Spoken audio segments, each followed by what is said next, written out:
Bienvenue dans cette entrevue. Je discute avec Axel. Nous parlons de l'alimentation, un sujet qui nous touche et qui nous intéresse beaucoup, chacune pour des raisons peut-être différentes, mais avec un tronc commun. Alors, je te propose d'écouter cette conversation parce qu'il y a beaucoup de croyances, beaucoup de méconnaissances dans ce domaine pourtant si important, au cœur peut-être même de notre santé. Bonjour Axel, j'espère que tu vas bien. Ouais, je vais très bien. Et toi? Ouais, super aussi. Puis je suis d'autant plus contente qu'on fait une petite vidéo aujourd'hui sur un sujet qui nous tient à cœur pour différentes raisons et qui nous semblait important. On avait envie de partager des choses là-dessus.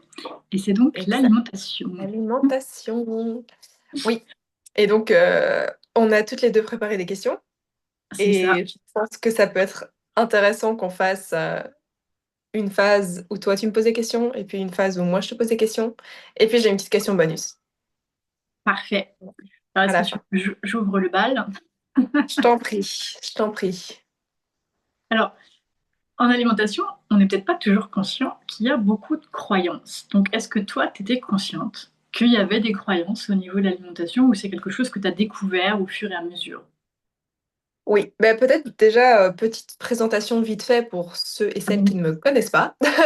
Exact. Euh, donc, moi, je m'appelle Axel, j'ai 24 ans et je suis mannequin à temps plein.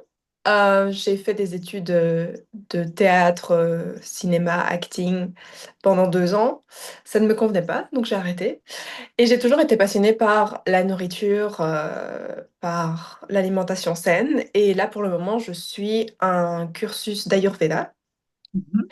Et donc, voilà pourquoi, en échangeant à nous deux, on s'est dit qu'on allait parler de ça parce qu'on a une vision assez commune de l'alimentation et je pense une vision assez holistique aussi. Ouais. Donc, voilà, ça c'est un peu le background. Donc, pour répondre à ta question, Oui. oui. Ah oui, il y a beaucoup, beaucoup de croyances par rapport à l'alimentation et je pense que ça commence très tôt. Mhm. Euh, J'avoue que j'ai eu la chance d'être élevée dans un environnement assez sain par rapport à l'alimentation, la nourriture saine. Mes grands-mères préparaient toujours leurs recettes avec beaucoup d'amour et des bons produits. Elles allaient chercher à la ferme, elles allaient chercher voilà, le pain chez le boulanger, la Mhm. viande chez le boucher. Enfin, voilà, j'ai jamais, enfin, peut-être une fois ou deux, on allait au McDo, mais j'ai jamais mangé de junk food chez eux. Jamais, jamais. Et, euh, et chez mes parents, bah, c'était aussi assez intuitif, mais je pense que vu que mes parents travaillaient tous les deux, beaucoup, c'était plus du fonctionnel, quoi. C'est-à-dire que, OK, on achetait vite fait des saucisses, on faisait cramer un peu des carottes, et puis on faisait vite fait de la purée, et c'était un peu ça, quoi. Donc il n'y avait pas vraiment cet amour pour l'alimentation, mais voilà, quand j'étais petite, j'ai toujours eu un rapport assez intuitif par rapport à Mhm. ça. Jusqu'à l'adolescence. Ouais. Euh, à mon époque, quand j'étais adolescente, il y avait déjà les téléphones, mais il n'y avait pas encore vraiment les réseaux sociaux. Dans le Mhm. sens où, si j'ai été influencée, c'est pas vraiment par rapport aux réseaux sociaux, parce qu'il y avait vraiment très peu de contenu par rapport à ça. Il y avait Instagram, mais c'était vraiment pour poster vite fait des photos de vacances, quoi. Donc c'était pas ce que c'est aujourd'hui, ni TikTok et tout ça. Mais par contre, il y avait le rapport au corps, forcément, à l'adolescence, Mhm. et le regard des autres, donc la comparaison. Et donc, je pense que moi, vers mes 14 ans, ouais, il y a eu un commentaire d'un garçon Mhm. qui m'a vraiment trigger. Et donc, en gros, il me disait ah oui, il y a quand même des petits bourrelets au niveau de mon ventre ou un truc comme ça. Donc, à partir de ce moment-là, il y a eu un déclic dans ma tête où je me suis dit oh, en fait, je plais pas avec ça. Je Mhm. suis pas acceptée comme ça. Il faut que je change. Et comment je peux changer mon corps? Et ça, je l'ai remarqué vite. C'est que par le sport ou Mhm. par l'alimentation, ben, moi, ça marchait très bien. C'est-à-dire que, je maigrissais très vite. Hem et donc en fait, je me suis enfin, j'ai commencé à avoir des croyances de, pas manger de glucides, de supprimer toutes les sucreries, même je mangeais plus de viande, j'ai été végane à un moment, enfin voilà, on va aborder beaucoup de choses, mais Mais donc, oui, il y avait eu beaucoup de croyances, des trucs que je pensais bien faire. Et puis au final, ça a juste détruit ma santé et mon corps et mon Mm. rapport à l'alimentation aussi. J'ai été très longtemps anorexique. Donc voilà un peu d'où je viens par rapport à cette question. Parfait. Donc, euh, tu dis que tu as eu donc quand même une, un- une bonne base au niveau alimentaire, même si tu n'étais pas forcément conscient, parce que vous mangiez bien, mais il n'y avait pas de... Le plaisir, la convivialité, c'était du vite fait ou des choses comme ça. Oui, et puis il n'y avait pas d'éducation par rapport à ça non plus. Mm. C'est-à-dire que je voyais avec mes grands-parents, ça oui. Mais Ouais, par contre, mes parents m'ont jamais appris ce que c'était de bien manger, quelle était l'importance par rapport à l'alimentation. tout à fait. Et je pense que c'était aussi très fonctionnel parce que, par exemple, le matin, mes parents, ils prenaient jamais de petit déjeuner, c'était trop occupé, trop Ok. dans le rush. Et donc, en fait, le matin, j'aimais pas manger parce que bah, j'étais toute seule, quoi. J'étais toute Ok. seule à la table ou avec ma sœur, ou bien ma sœur allait s'habiller, moi je restais toute seule à la table, donc j'avais pas vraiment envie de manger. Euh, Puis oui, à midi, c'était en général mes grands-parents qui prenaient soin de moi, donc Un bon c'était repas. en fait ce truc convivial, je l'avais plus à midi. Et puis le soir, ben ouais, c'était aussi un peu rush. Mes parents ils rentraient tard, etc. Donc en fait, c'était juste OK, on mange et puis on dort, quoi. Donc il n'y avait Mm. pas non plus vraiment ce rapport de on se connecte euh, enfin émotionnellement. Ce qui maintenant est hyper important pour moi, ce Ouais. rapport à connecter ensemble sur de l'alimentation, sur voilà, aller prendre un matcha ensemble. C'est pas juste le fait de boire un matcha, c'est ok, convivial, on discute, on fait une Mhm. balade ensemble, on apprend à se connaître ou juste on passe un bon moment, quoi. Tout à fait. C'est Ouais. intéressant ce que tu dis là, parce que ça fait le parallèle en fait entre se nourrir d'aliments et puis nourrir son âme, nourrir ses émotions, etc. Et est-ce que pour Mhm. toi, la société donc incite au déséquilibre par des croyances justement qui nous font croire que l'alimentation c'est pour le plaisir, pour contrôler son corps, pour diverses raisons, mais finalement pas pour ce que tu viens de dire, la convivialité et puis vraiment nourrir son corps. Oui, en grande partie, mais je pense que ça dépend aussi des cultures. Mhm. Je pense que si on prend les pays ou les endroits où les gens vivent le plus longtemps et en meilleure santé, il y a Ouais. toujours ce rapport à la nature et ce Mhm. rapport à la communauté. Euh, Par exemple, au Japon, Ouais. ils prennent vraiment le temps, même les mannequins que je connais qui vont là-bas, le midi, c'est vraiment sacré. Tout le monde s'assied par terre et c'est vraiment des repas traditionnels japonais. Mhm. Les petites boîtes et tout est préparé maison. Et voilà, ils prennent pas de junk food on the go ou genre c'est vraiment, ok, à un moment, on arrête le shooting, on mange. Pareil en Italie, par exemple. C'est important pour eux. Ils font la pause, on Ouais. discute, on mange euh, des produits frais Mhm. et puis après, on reprend le travail. Euh, et j'ai l'impression que ça vient peut-être beaucoup des États-Unis, Ouais. mais cette tendance à toujours être dans le go, la vitesse, etc., des takeaways, des cafés on the go, on n'a pas le temps de manger, ça s'est beaucoup amené, je trouve, à Paris, en France, etc., où les gens, ils prennent pas de petit-déj, juste café, cigarette le matin, toujours en train de courir dans tous les sens. C'est un peu le cas en Belgique, enfin, moi je suis belge, donc je vois ça aussi, que c'est pas vraiment ancré de se dire, OK, on va prendre le temps, Ouais. partager. Mhm. Et, et je pense que ça, c'est très important parce que du coup, ça apporte ce truc de euh, sécurité aussi, je trouve, dans le corps. C'est-à-dire qu'on mange, mais on a le temps de digérer, on a le temps de sentir les aliments, de goûter, etc. euh, Plutôt que juste, voilà, fonctionnellement prendre un sandwich on the go et puis on se rend même pas compte qu'on mange. Et puis, ah oui, une heure après, j'ai faim parce que j'ai pas remarqué que j'ai mangé. Puis je prends un Mhm. truc sucré pour me donner un boost d'énergie. Et en général, les gens fonctionnent comme ça, ou beaucoup de café, juste pour tenir le coup. Ouais. Mais en fait, on n'est pas en manque enfin, de quantité de nourriture, mais on est en manque de qualité de nourriture et de vraiment nourrir notre corps de l'intérieur Ouais. plus que des termes de calories, quoi. Et alors ça, c'est intéressant parce que il y a tout ce que tu viens de dire, puis il y a aussi une partie de la population qui utilise l'alimentation pour perdre du poids ou pour garder la ligne. Oui, j'ai été dans cette catégorie. Et dans cette catégorie-là. Donc, si on parle des calories là, qui sont soi-disant nécessaires pour un individu, on peut dire que c'est une croyance, celle-là. Oui, clairement.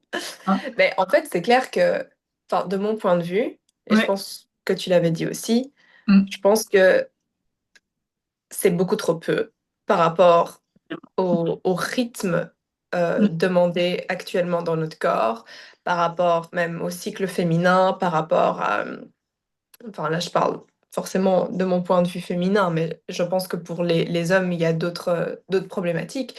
Mais, euh, mais en effet, 2000 calories par jour pour une femme active qui en plus fait du sport, qui en plus réfléchit, qui en plus businesswoman, qui en plus a des enfants, qui, enfin voilà, c'est beaucoup trop peu, quoi. Et Ouais. donc, si on se base sur ces chiffres-là et qu'on se dit, ah oui, mais je peux pas dépasser 2000 calories parce que ben, sinon je vais prendre du poids, parce que la société me dit que 2000 calories, c'est ce dont j'ai besoin, Mhm.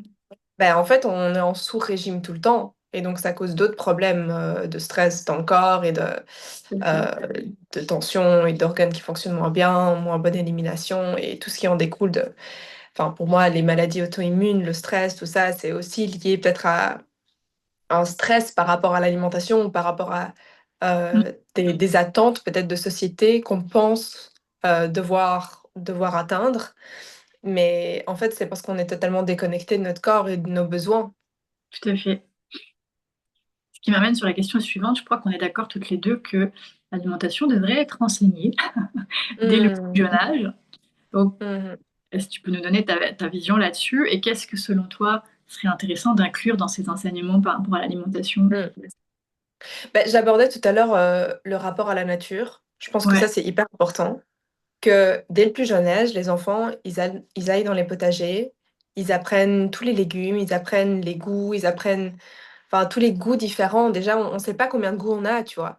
ouais. Alors que il y a tellement de diversité, amer, astringent, acide. Enfin, on ne sait même pas faire la différence. On se dit, ah oui, bah, l'ananas, par exemple, c'est sucré. Mm. Non, c'est pas juste sucré. Ça a plein de subtilités. Ça peut être un peu acide, ça peut être un peu astringent. Enfin, c'est, Tout à fait. il y a plein de subtilités. Et du coup, ben, enseigner ça, mais par plaisir aux enfants et, Ouais. et, et vraiment aller avec eux sur place, voir même les bouchers, les boulangers locaux, comment ils font, comment ils préparent leur pain, etc. Ça va aussi nous reconnecter à notre alimentation parce Mm. que c'est assez dingue, par exemple, des personnes que je rencontre ne savent même pas faire la différence entre un panais et une carotte, quoi. Ouais. La plupart des gens ne savent même pas ce que c'est un panais. Mm. Ou ne savent pas faire la différence entre une courgette et une aubergine. Que ce Mm. soit en goût ou que ce soit même au départ, on sait pas à quoi ça ressemble, quoi. Tout à Ce fait. qui est, ce qui est assez dingue. Ou d'autres exemples par rapport à la charcuterie, par exemple. Euh, Mm. que on se dit, ok, le saucisson, bah, ça vient de la vache. Ben non, Mm. ça vient du cochon. Mais enfin voilà, c'est assez flagrant qu'on est totalement détaché en fait de l'alimentation et de ce qu'on mange. Donc je pense que enseigner ça dès la maternelle, c'est très très important. Et puis aussi peut-être démystifier tout ce qu'il y a par rapport à les attentes corporelles aussi. Ouais. Peut-être plus à l'adolescence, etc. Parce que c'est en général à ce moment-là que ces questions viennent. Mais Mhm. donc expliquer, par exemple, les calories nécessaires, expliquer l'importance d'écouter son corps, de suivre nos cycles. Euh, on n'a pas, en effet, en tant que femme, on n'a pas les mêmes besoins tout au long du cycle. Ouais. Et donc, avoir une éducation déjà par rapport au cycle, mais que ce soit pour les garçons ou les filles, mais juste que tout le monde comprenne comment ça se passe, quoi. Mhm. Et que, en tant que femme, par exemple, on n'est pas des mini-hommes. On peut pas manger de la même façon, on peut pas Mm. agir au quotidien de la même façon parce qu'on n'a juste pas les mêmes hormones. Tout à fait. La testostérone chez les mecs, c'est OK, le matin, on est super en forme, on est super en forme, on est super en forme, et puis vers la fin de la journée, ouais, on est un peu fatigué. Voilà, c'est tout. Mais pour les femmes, c'est très différent. C'est OK, le matin, cortisol super élevé. Si après, Ouais, on va commencer à dire, OK, je suis super en forme, je vais aller faire du sport, puis je vais boire blindé de café, et puis je vais courir à gauche, à droite toute la journée, ouais. ah ben, t'inquiète, on va être en état de stress tout le temps, quoi. Et ça va aboutir à un crash à un moment donné, euh, Mm. de mon point de vue. Je suis tout à fait d'accord avec toi pour de multiples raisons, effectivement. Euh, et donc, est-ce que tu penses aussi que le fait que quelque part on est déconnecté et qu'on quelque part on s'en fout un peu de l'alimentation, si justement on se rééduque, ça pourrait aussi aider peut-être à ce que nos chers industriels arrêtent de nous mettre plein de produits partout dans l'alimentation, parce qu'en vérité, si tu t'y intéresses pas, tu sais combien il y a de Ouais, gens qui regardent les ingrédients, honnêtement, quand tu achètes quelque chose. très peu. Voilà, Ouais. ça. Donc, est-ce que Euh, l'éducation pourrait peut-être aider, en tout cas à consommer différemment, ce qui peut-être ferait un peu bouger les industriels, c'est pas sûr, mais mettons que. Hmm. J'espère. Euh, mais je pense aussi que c'est un choix sociétal. Mhm. C'est-à-dire que si je prends l'exemple de la Suède, Ouais, ils ont décidé d'éliminer les fast-foods dans tout le pays. ouais. Hmm. Parce qu'ils se rendent compte qu'en fait, sur le long terme, ça leur coûte énormément d'argent en termes de médicaments, en termes de soins, en termes de maladies chroniques qui se développent, voilà, en termes même d'acné, enfin voilà, ça leur coûte énormément d'argent. Hmm. Et donc, c'est vrai que c'est pas quelque chose qui va t'apporter du bénéfice sur le court terme, ça c'est sûr. Mais il y a Ouais. cette vision plus loin que Mhm. juste, OK, en ce moment, on se contente parce que McDo, ça rapporte et parce que, ben oui, c'est des grosses sociétés américaines et entre guillemets, on est tellement dépendant des États-Unis et de ce système-là que on remet pas ça en question. Mais je pense que ben, il y a aussi un moment des choix plus radicaux à faire, qu'on on se dit, OK, par exemple, là, ça s'est passé récemment en Belgique, je pense. La vape, donc le Ah oui. fumer, Hmm. ça s'appelle la vape, hein, ben, c'est Ouais. banni. Ah, c'est bien ça. C'est bien, c'est bien. Mais donc, on fait ça par rapport à la vape, Ouais. qui, OK, est cancérigène et apporte beaucoup de problèmes. Mais on fait pas ça par rapport à l'alimentation, alors qu'en fait, 10 ans plus tard, quand tu bouffes plein de junk food, etc., ben, tu auras les mêmes problèmes qu'avec la vape. Hmm. Mais donc, est-ce que l'éducation pourrait compenser peut-être la non-action des gouvernements sur certains points? Je pense, oui. Mais de nouveau, ce sera quelque chose qui sera construit sur le long terme Ouais, c'est et ça. ce sera pas un shift du jour au lendemain, ça Du c'est jour au sûr. lendemain. Non, parce qu'il y a beaucoup de croyances. C'est ça. Ok. Mais oui, je pense, oui. Et toi, dans cette thématique, l'alimentation, c'est quoi qu'est-ce qui fait que tu t'y intéresses? Qu'est-ce qui te plaît dans le côté alimentaire? Euh, mais je pense qu'au départ, c'était vraiment parce que je suis tombée dans cette maladie, l'anorexie, etc. J'étais obsédée par l'alimentation, par le fait de manger sain. Et en fait, au plus j'étais obsédée, au plus je me rendais compte que je détruisais mon corps. Mhm. Mais donc je me suis dit, OK, comment est-ce que je peux aborder ça différemment pour utiliser la nourriture pour justement me nourrir de l'intérieur et de l'extérieur, pour relancer mon cycle hormonal que j'avais perdu, pour me reconnecter à ma nature féminine, pour me reconnecter même juste à l'environnement Mhm. et au plaisir, Ouais. à la créativité, parce que je pense qu'on peut être très créatif en cuisine et Mhm. que si justement on prend goût à goûter des nouvelles choses et à tester des cuisines différentes, etc., il y a infini possibilités. Ouais. Euh, Tout en utilisant des aliments qui, je pense, ont le pouvoir de guérir vraiment de l'intérieur, Ok. en Et tiens, parallèle avec d'autres choses. yes. Qu'est-ce qui a fait ce déclic selon toi, pour toi? Parce que bon, tu étais dans l'anorexie, tu étais prise dans un schéma, on va dire. Qu'est-ce qui fait qu'à un moment donné, on se dit, ok, je sais que ça n'a peut-être pas changé tout de suite, mais je vais essayer de changer les choses à ce niveau-là.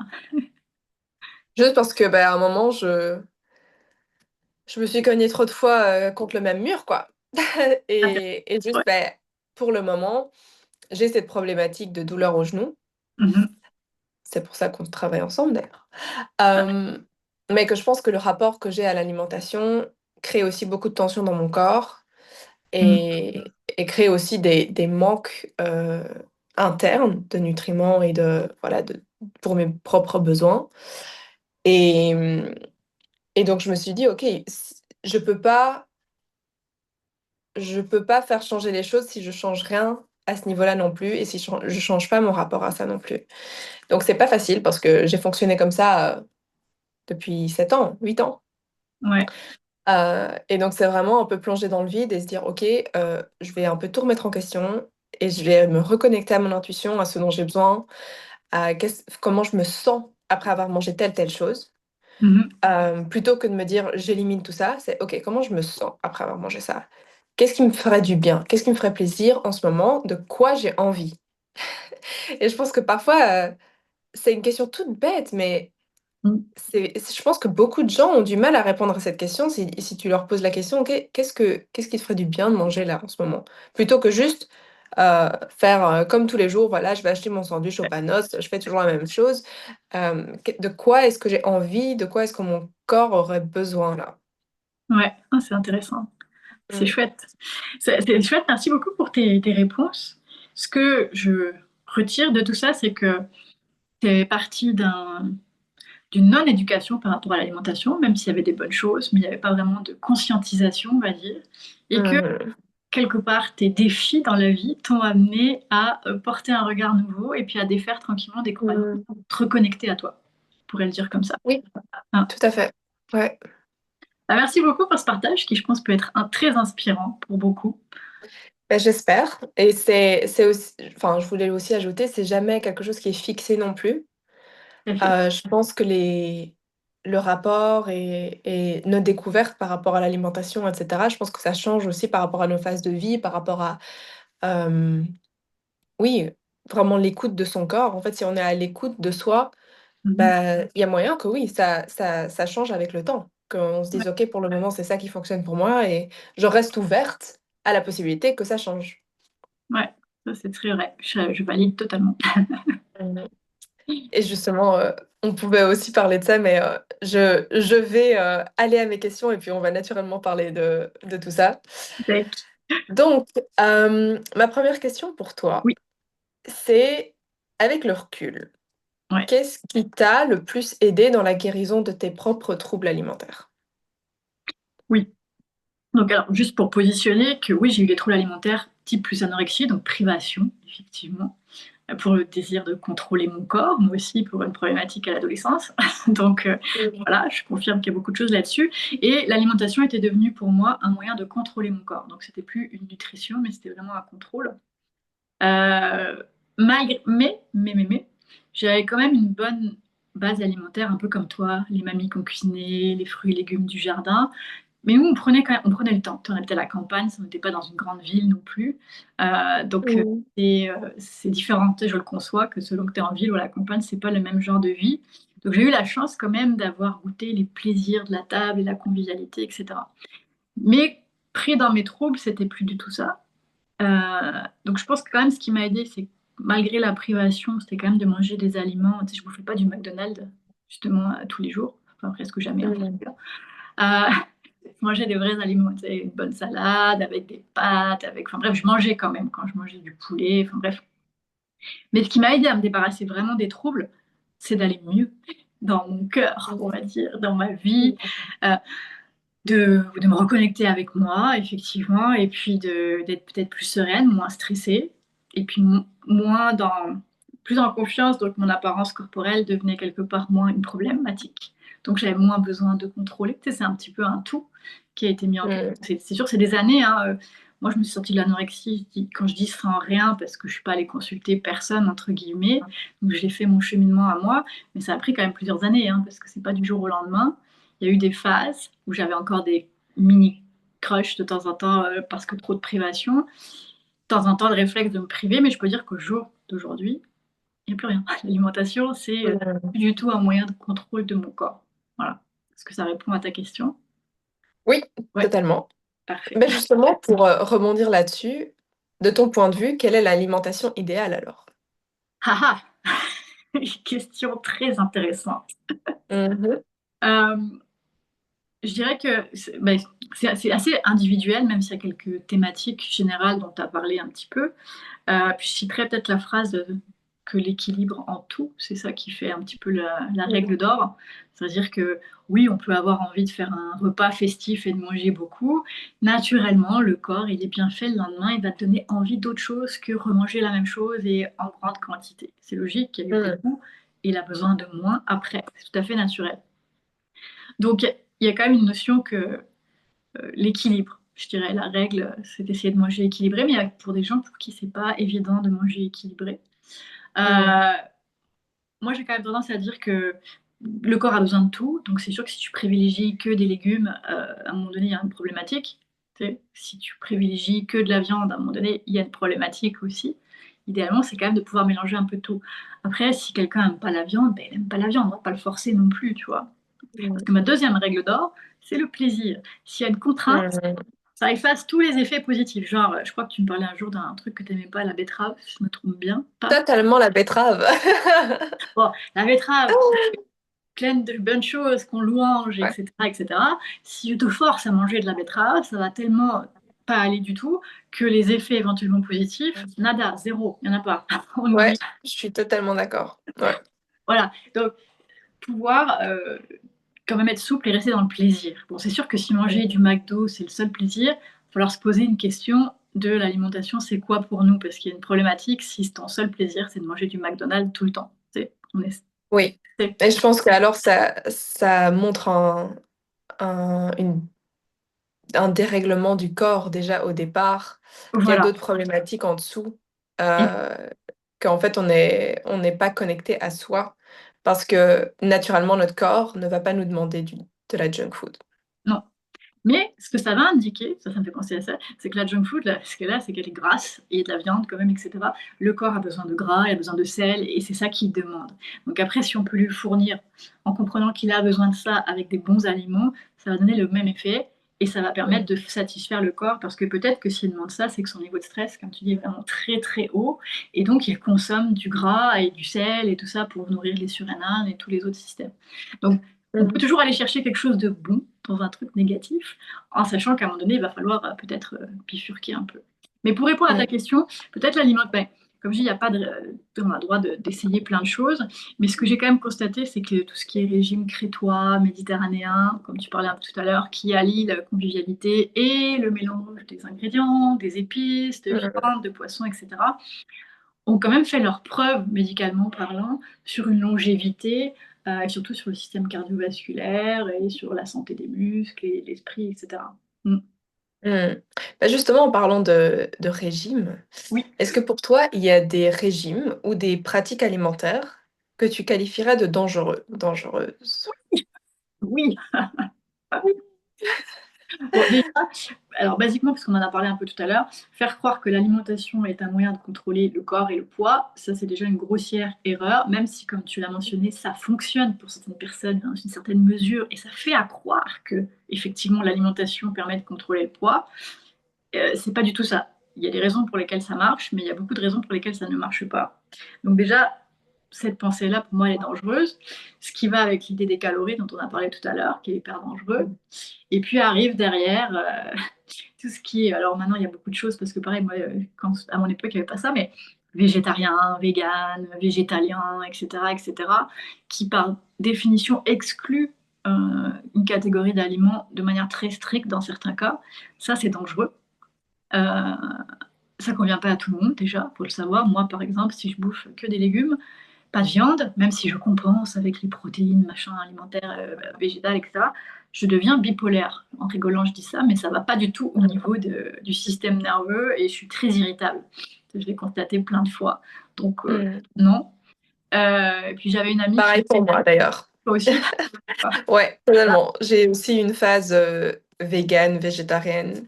Et oui, en fait, sur le long terme, j'ai eu beaucoup de problèmes digestifs.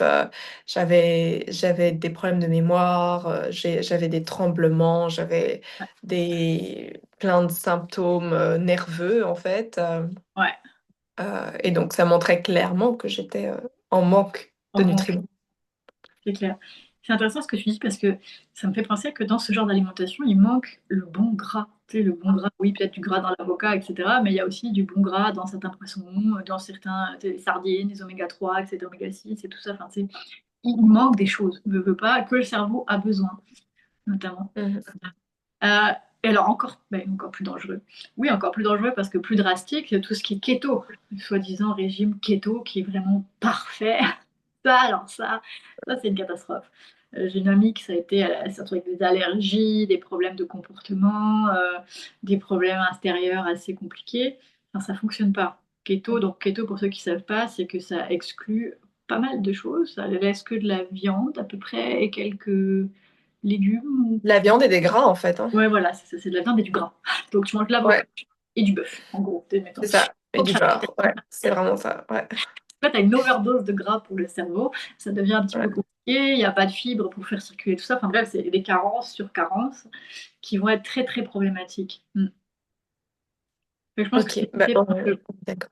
ce qui me semble très dangereux, bien que tout régime, par définition, pour moi, est dangereux. Mm. Hmm. Ok, bah, du coup, je vais rebondir sur Oui. ça. Penses-tu qu'on peut guérir des maladies, des maux, uniquement par l'alimentation? Ah, ça, c'est une question qui me plaît. Ok. Ah, parce que pour la petite histoire, on avait essayé de faire notre vidéo, puis le son n'a pas marché, donc on refait notre vidéo. Voilà. On lâche un peu les coulisses, on raconte l'histoire. Mais cette question, tu me l'avais posée et j'avais trouvé ça Ouais. très intéressant. Et j'ai tourné ça dans la tête un petit peu. Je dirais qu'en théorie, oui, à la base, si on prend un corps humain qui fonctionne normalement, et mettons qu'il est attaqué par une bactérie ou je ne sais quoi, ou il s'écorche, etc. Enfin bref, l'alimentation a tout ce qu'il faut dans la nature pour venir combattre tout ce qui peut éventuellement attaquer le corps, on va dire. La problématique dans tout ça, c'est que notre corps ne fonctionne pas de manière physiologique pure. Il a une physiologie qui lui est propre et qui est déjà un peu déséquilibrée. Alors, qu'est-ce que j'entends par déséquilibre? C'est simplement qu'il y a des tensions qui viennent restreindre des fonctions. Et si on s'attarde juste au niveau digestif, bah, si ton estomac est tout contracté, il va moins faire son boulot de digestion. L'intestin, il va moins assimiler des choses. Donc, dans ce cas-là, avec même la meilleure des alimentations, il se peut qu'à un moment donné, ça ne porte plus ses fruits. Parce qu'il y a autre chose qui bloque, parce que le corps est multidimension, qui fait que là, il va falloir l'aborder peut-être autrement, peut-être par des mouvements corporels pour venir aider à détendre, etc., ou d'autres choses, parce que l'alimentation ne pourra pas faire que la tension s'enlève et que le corps bénéficie des bienfaits de tout ce qui lui est fourni. Bah, pour rebondir là-dessus, je peux prendre mon propre exemple. C'est-à-dire que je pense que j'ai toujours mangé très très sain, des très bons aliments, etc. Euh, mais justement, là, je suis en problématique depuis 2 ans par rapport à une douleur, grosso modo, qui ne s'en va pas. Et Ouais. donc, j'ai beau manger tous les superfoods, tous les protéines, les shakes, les trucs, les meilleurs aliments, Mhm. ben, je pense que mon corps n'assimilait pas assez tous ces nutriments. Et donc, en fait, j'aurais pu manger ça ou j'aurais pu manger McDo tous les jours. En fait, ça n'aurait pas changé grand-chose dans le sens où mon corps n'assimilait pas. Bon, ne me, ne me détourne pas dans le sens où je dis que McDo, c'est exactement la même Ouais. chose. Je dis pas, mais je veux juste dire qu'en effet, mon corps n'était pas capable de prendre tous ces aliments et de les transformer et de bien les digérer et de justement optimiser euh, l'élimination, etc. et Ouais. tous ces systèmes naturels. Voilà, c'était juste pour donner mon propre exemple que on peut avoir l'alimentation parfaite, ce qui était, je pense, plus ou moins mon cas, mais quand Ouais. même avoir des problèmes. Donc, Tout à fait. Et non, je ne vais pas te détourner, mais je vais attirer l'attention que pour des gens qui, des fois, se contraignent beaucoup à manger sain, quand le corps hmm. n'est pas tout à fait fonctionnel, de temps en temps, même si c'est une moins bonne bouffe, ça n'a pas autant d'impact que sur un corps complètement sain qui va peut-être absorber, et encore que le corps complètement sain, il va défaire les déchets, mais mettons que l'impact n'est pas si grave. Donc, il ne faut pas non plus faire oh mon Dieu, j'ai mal mangé, c'est la catastrophe. On relativise. Parce que, voilà, même si on avait donné une bonne chose, comme tu as dit, le corps ne l'aurait peut-être pas pris. Maintenant, mal manger sur base régulière avec un corps qui est déjà en dysfonction, ça donne pas beaucoup de ressources pour que le corps puisse s'en sortir. Voilà. Bah, justement, ça va très bien sur la prochaine question. Quel est ton avis sur sur les aliments, pardon, ultra transformés? Ah là là, c'est intéressant. Alors déjà, moi je leur fais la chasse, je ne supporte pas, parce que moi j'ai jamais supporté l'industriel et le transformé. Ça, c'est un truc, peut-être parce que justement j'étais habituée à manger sain, que dès que je mange des trucs transformés, le meilleur de mes exemples, c'est quand j'ai atterri au lycée, à la cantine, c'était Sodexo. Alors toi, tu connais peut-être pas, mais en France, c'est très répandu. Dans les hôpitaux, dans les trucs professionnels, chez les personnes âgées, à l'école. Sodexo, moi j'appelle ça de la merde en boîte. Et Mmh. bah, ceux qui ont vu le film avec Louis de Funès, c'est en gros, c'est tricatel. Je mange du plastique quasiment. Enfin bref, j'avais une Mmh. indigestion par semaine avec des maux de tête récurrents. Même les frites n'étaient pas bonnes, imagine. Non mais donc, les produits transformés, moi, personnellement, je leur fais un peu la chasse. Après, c'est comme tout, on peut pas les éliminer complètement parce que même si je voudrais, ça devient très compliqué. Surtout que moi, j'habite sur le continent nord-américain. C'est pire que l'Europe. C'est très, très compliqué qu'il y ait rien, rien, rien, rien du tout. Donc oui, de temps en temps, j'en ai, mais j'essaye le moins possible. Et comme je disais tout à l'heure, tout est une question d'équilibre. S'il y en a un par-ci, par-là, c'est pas si grave. C'est par contre, s'il y en a partout, pour moi, Mmh. à un moment donné, ça finit par... bah, c'est juste logique. Tu as un corps qui n'est pas complètement sain puisqu'il y a des tensions. On a tous des tensions, on a tous des petits dysfonctionnements internes. Tu lui fous du produit chimique à répétition, bah, à un moment donné, ça va finir par l'atteindre, ça c'est sûr. Mm. Mmh. Je Voilà, suis donc, d'accord avec toi. d'accord? Ouais. C'est ça. Oui, et je pense que moi, j'ai la chance pour le moment, je suis en Australie. Ouais, Ici, en tout cas à Sydney, la qualité de la nourriture est vraiment incroyable. Les gens sont très intéressés dans la nourriture saine et ont vraiment beaucoup de produits de qualité, vraiment ouais, de très bons aliments. Donc j'avoue que pour moi, c'est très facile ici de manger non transformé ouais. et C'est sans important. pesticides, etc. Ouais, Même les trucs non bio, etc., offrent vraiment des produits de qualité, quoi. ouais. C'est sûr, puis en plus, alors moi je viens de l'Ardèche profonde, donc on avait le petit boucher, le petit poissonnier, etc., la boulangerie. À Ouais. Bruxelles, il faut quand même se souvenir que Bruxelles, pour une grande ville, ils sont quand même Oui, très équipés, boulangerie, poissonnerie, enfin, en tout cas à mon époque, hein, moi c'était les années 2000, c'était vraiment, il y avait bien, il y avait les petits, moi j'avais une petite dame que j'appelais ma petite madame là, qui faisait des petites, elle préparait tout par elle-même, c'est juste en face de chez moi, donc c'était pas moi, mais c'était très simple, puis je savais ce qu'elle mettait dedans. Donc il y avait quand même cette mmh, culture. Quand je suis arrivée au Canada, c'est plus compliqué déjà. Tu sais, trouver un boucher, bon, il y en a, mais c'est plus compliqué. Et puis il y a plus de produits dans les... etc. Donc c'est déjà un combat, en fait, on va dire. Mm. ouais. Et quand j'étais à Vancouver, j'ai habité 6 ans à Vancouver, euh, j'ai été choquée par le manque de boulangerie et de bons pains Ouais, disponibles. C'est-à-dire qu'il y a tous les pains préemballés, précoupés, etc. qu'on peut imaginer. Mais ouais, par contre, trouver un bon pain au levain qui en mm, plus a un bon goût, parce que ouais, j'ai fait une boulangerie, vraiment, j'ai goûté le pain, mais c'était du pain fait maison, mais je pense qu'ils avaient vidé toute la levure dedans, quoi. Ça avait un goût de levure horrible. Je me ouais, suis dit, waouh! Et donc, j'avais trouvé une boulangerie où ils faisaient vraiment du très bon pain. Très cher, mais je m'en foutais. J'allais vraiment acheter mon pain toutes les semaines là-bas parce que je me suis dit, oui, j'ai pas envie de manger des pains ultra transformés là. ouais. Mais c'est vrai que je pense qu'au Canada ou aux États-Unis encore pire, c'est compliqué euh, de facilement trouver de la bonne nourriture. Ouais. Ça, c'est vrai. Et alors moi, parenthèse, je suis au Mexique, enfin à Cancun, et j'ai la chance, il y a une petite boulangerie française, enfin d'origine française, on va dire. Il n'y a pas photo, hein, la baguette, c'est là la meilleure. Et à une autre place où ils le font, mais on voit bien la différence entre le type français. Mais tu as même une Ouais. boulangerie, je suis pas très viennoiserie, mais mettons de temps en temps pour le côté plaisir, convivial avec des gens qui aiment, je vais aller en prendre, tu vois. Le croissant, il y a de vrais Mm. croissants français, parce qu'il y en a d'autres, c'est pas du tout pareil, hein, et ça fait pas le même effet non plus. Ouais. C'est Mais ça, voilà. Donc ça, c'était la question sur les produits transformés. Donc je pense que oui, c'est intéressant. tout à fait. Euh, alors, avant-dernière question. Oui. Comment savoir si notre alimentation est adaptée à notre corps, à nos besoins et potentiellement à nos objectifs physiques? Alors, ça, c'est une sacrée bonne question. Ça, c'est une nouvelle. Mhm. Nouvelle question. C'est intéressant. Comment savoir si notre alimentation est adaptée? Alors déjà, basiquement, je dirais que si on a un travail physique, quelque part, c'est sûr qu'il faut se dire que qui dit physique, les muscles vont travailler, protéines, ça serait quand même bien. Si on n'aime pas la viande, est-ce qu'on peut compenser, tu vois, d'être cohérent avec un petit peu le niveau d'activité. Cela dit, des fois, derrière un bureau, c'est encore plus intense au niveau du système nerveux et du stress que peut-être être bûcheron. Tu sais, il faut aussi comparer les choses. Donc, ta question, elle est complexe, mais intéressante. Je pense que c'est Hmm. de plonger à l'intérieur de soi et d'aller découvrir peut-être par soi-même aussi comment le corps répond et d'oser peut-être un peu aussi confronter ses croyances. Tu sais, bon, moi j'aime pas ça. Parce que ça, oui, ça c'est intéressant. Quand tu parlais des légumes tout à l'heure, qu'il y en a qui savent pas ce que c'est une courgette ou une aubergine, Hmm. mettons. Ce qui est vrai. Euh, oui, on catalogue souvent les choses entre j'aime ou j'aime pas. Hmm. En fait, il y a quand même des nuances entre j'aime, j'aime pas, ou mettons je déteste. Tu sais, au milieu, il y a des fois, bah, c'est le goût un peu surette, comme tu sais, ou un peu aigre, ou machin, ou ça manque de sucre. Mais tu sais, il y a des nuances entre le j'aime et le j'aime pas.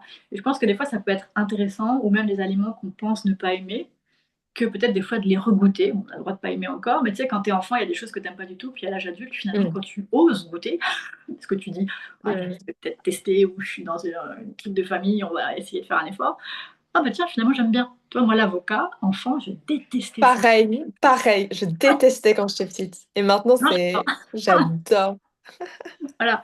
Donc, tu sais, je pense que l'alimentation, entre guillemets, parfaite, et comme tu l'as dit, c'est évolutif. Donc, ça passe par une connaissance de soi, par de l'exploration peut-être. Ouais. Et bah, moi, j'allais dire par utiliser son corps comme outil, comme un petit peu on le fait quand, enfin, ce qu'on a découvert, ce que je t'ai peut-être un peu fait découvrir au départ, c'est que le corps peut être un très bon miroir de nous, prise de conscience, et on peut l'utiliser pour cheminer, pas juste pour être mince ou pour pas avoir mal quelque part. Il est un réel outil pour jouer aussi avec son mental, etc. Mm. Hmm. Ok, très, très bonne réponse. Ouais. Ben, ma petite question bonus, du coup on Ouais. approche de la fin. Est-ce que tu peux nous partager ta recette maison préférée? Alors, j'ai pensé à ça là, euh, mais c'est dur pour moi de dire une préférée parce que je suis quelqu'un qui aime bien manger déjà et qui aime bien Hmm. cuisiner. Donc j'aime plein de choses très différentes. Maintenant, je me suis dit, tiens, dans un contexte où on veut montrer aux gens que bien manger, c'est pas forcément compliqué. Moi, il y a un truc qui Hmm. marche à tous les coups et qui plaît beaucoup à mon chum qui lui a peut-être tendance des fois à être plus routinier dans les légumes, etc. C'est que moi, je fais souvent des poêlées de légumes. Alors, avec n'importe quoi. Qu'est-ce qu'il y a dans le frigo? Hmm. Tu vois, je compose. Et ma touche magique, ce sont les épices, et notamment Hmm. les épices un peu indiennes. J'avoue que pour moi, c'est magique. Et à chaque fois, il adore. C'est jamais pareil. Des fois, un peu plus de masala, des fois, un peu plus de cardamome, des fois, un peu plus de curry. Enfin, il y a moyen de faire vraiment très varié. Et en plus, Hmm. c'est que c'est des légumes chauds avec des épices Ouais. qui font du bien. Et en général, pour la majorité des gens, quand même, le chaud va faire du bien. Même s'il y a des exceptions, il y a Hmm. des fois, voilà, c'est réconfortant, il y a un côté. Ouais. Donc j'ai envie de dire, en recette que j'aime, quand tu sais pas quoi faire, quand tu sais pas ce que tu as envie, bah, prends tes légumes, mets dans ta poêle, mets plein d'épices. Et puis tu peux faire des variantes avec du lait de coco, pourquoi pas des glacés au Ouais. vin blanc, je veux dire, ça se fait aussi. Tu sais, il y a plein de Hmm. compositions et ça fait quand même un repas sain, accompagné d'autres choses, bien sûr, mais nourrissant, et puis avec plein d'épices qui sont très intéressantes au niveau santé. Voilà, Hmm. Merci. Mais tu pourras partager peut-être la recette dans la ouais, barre en je dessous. pourrais la mettre. Et alors, attends, toi, qu'est-ce que tu Oh, disais à ton ben, vu tour? que tu as dit quelque chose de salé, je vais dire quelque chose de sucré. Ok. Euh, Moi, je dirais que je suis une fan du porridge. Mhm. Euh, et de nouveau, ce qui est bien, c'est qu'on peut le décliner de plein de façons différentes. C'est vrai. Euh, et il y a beaucoup de personnes qui me disent, voilà, quand je mange du porridge, j'ai faim, 1 heure ou 2 heures après. Ouais. En général, c'est parce que on n'ajoute pas assez de protéines et on n'ajoute pas assez de gras dedans qui font que ça tient au corps. Après, voilà, tout le monde est différent. Mhm. Donc, il y a peut-être des personnes qui vont mal réagir au porridge et pas de problème, alors mangez autre chose. Mais une petite recette que j'aime bien faire, c'est qu'en général, moi, je trempe mes flocons d'avoine la veille. Parce Ouais. que, en gros, il y a des antinutriments dans les flocons d'avoine qui font qu'on absorbe moins bien si on les fait pas tremper. Donc, voilà, c'est une petite astuce pour, mieux digérer justement. Et puis le matin, je les fais, à la poêle, un peu à l'ancienne et je rajoute personnellement de la protéine en poudre dedans. Mhm. Heu, il y a aussi plein de types de protéines de poudre. Voilà, on pourra en faire tout un sujet aussi, mais avec des aliments, enfin avec des produits très clean, on va dire. Donc en Ouais, gros, tes protéines en poudre, c'est trois ingrédients, ta protéine, peut-être un peu de sel et de l'arôme, quoi. C'est tout. ouais, c'est autre chose, on évite. Voilà.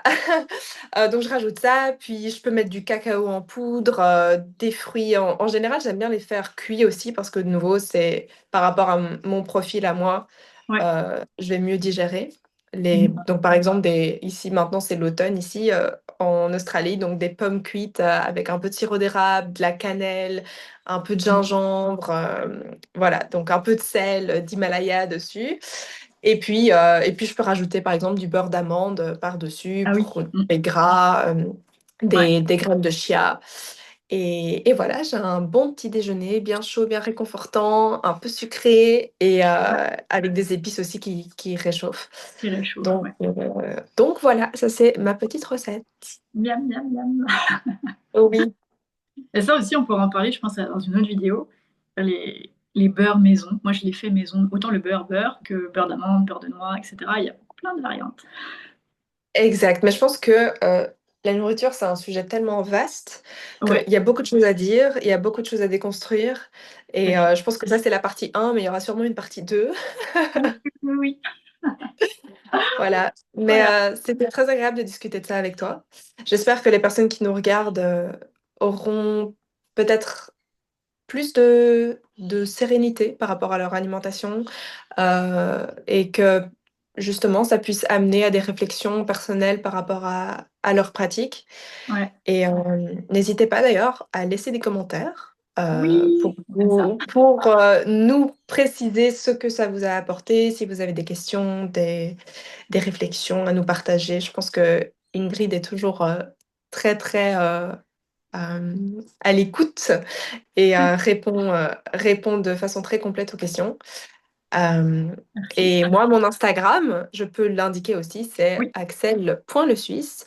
J'ai maintenant aussi une partie YouTube que je vais développer où je discute plus de l'Ayurveda et de ce qui, moi, m'a aidé pour le système nerveux, etc. C'est aussi en lien avec le travail qu'on fait ensemble avec Ingrid. Mm. Et voilà, donc si ça vous intéresse, n'hésitez pas. Et ben, merci beaucoup. Oui, merci à toi, puis merci à tous ceux qui nous ont écoutés. Puis on se dit à bientôt pour une prochaine À vidéo. bientôt. Ciao, ciao. Euh, Excuse, j'ai fait une fausse manœuvre. Pas grave, je peux le couper, ça, c'est pas un problème. Tu peux couper.